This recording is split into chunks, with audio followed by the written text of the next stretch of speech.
Right, this is a little short tutorial on how I decided to crimp the cable ends for the inside of the Odyssey doors. So I got a little bit ahead of myself here, but essentially I took the cable and stripped off about an inch or so. Actually, it happened to be exactly 22 millimeters, only because that was the exact length that I needed to get to the end to make my cable end perfect. And essentially I used a tool like this, and it's a wire ferrule crimper. And I bought this kit from Amazon. It was the tool and an assorted amount of ferrules. And I used this size, and essentially I took a pair of needle nose pliers and I just pressed it to take the plastic sheath off. And I put one crimp on it, and then with the larger size I did the same thing, right off like this. Just slide right out, so you're left with just the metal bit. So then, to add more strength, because this would pull out on its own, essentially the crimp isn't tight enough. Essentially I folded the cable over itself, over the first crimp, and I'm applying a second one. So it's a little bit tight, which is good, which is what we want. So I put it on like that. So my video cut out, but essentially after you've crimped the second crimp, you've got this assembly that is a crimp inside of a crimp with the cable folded over on it. Now, I suspect that this probably isn't strong enough in it of itself either. And it's also too long, because the original Honda crimp was about this length. If I were to cut it right now, I would defeat the whole purpose, because what's giving it the strength is the fold. But what's working to our advantage here is if you take a look at the pulley itself, the Honda cables would lie in straight like this, with the end stop protruding here. But what is to our advantage, essentially, if you take a look here, I don't know if you can see it in the camera, but there's a hole that goes all the way through here. So what I've done is I've essentially used this crimped rod, inserted into the hole, and then bend the wire. And this seems to create a very strong hold, and the pulley itself prevents the metal part from coming out, and then the angle adds additional strength. So that's how I finished the one end. To finish the door end, I used these cable stops that I got off of Amazon.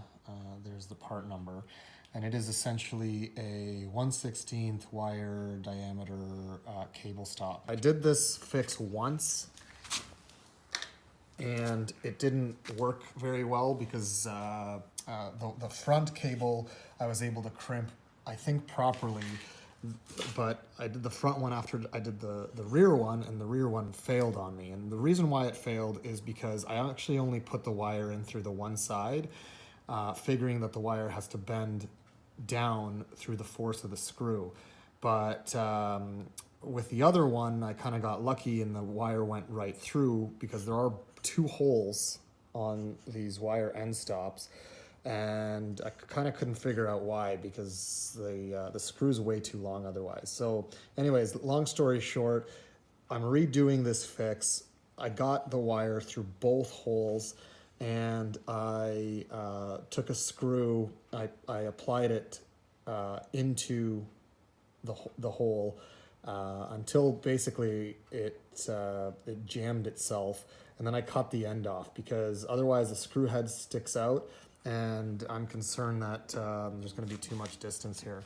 So this is my second attempt at this fix, and this fix is actually pretty easy, but the end stops is what the tricky part is. So Originally, I had done that crimp on the inside first and then ran the wire to the outside, but I think it's easier to do this crimp first and then do the other crimp as I demonstrated earlier from the inside.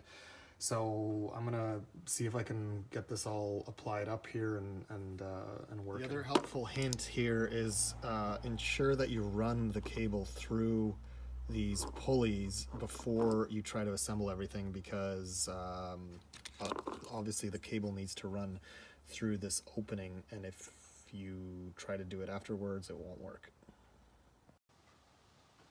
This part is pretty obvious. There's a lot of points online on how to do this, but what I found is make sure the jack is this way such that you can easily slide the door this way. I originally had it back and then I had a hard time swinging the door open. I also, as a hint, found it's better if the door isn't in its farthest position, because then it locks up the front, and as a result then it's very difficult to navigate the door.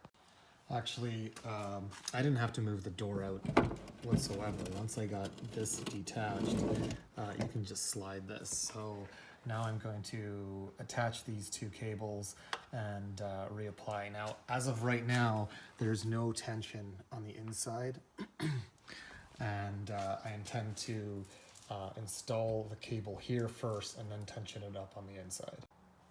So I've got both cables out here, and I'm going to install them shortly onto the pulley here, and make sure that both cables are running through their respective guides. So I've attached both cables to the outside guide, and once again they're loose here, and I've got each one of the pulleys on each side of the cable. This time I'm only redoing the rear cable because I think I did the front one properly.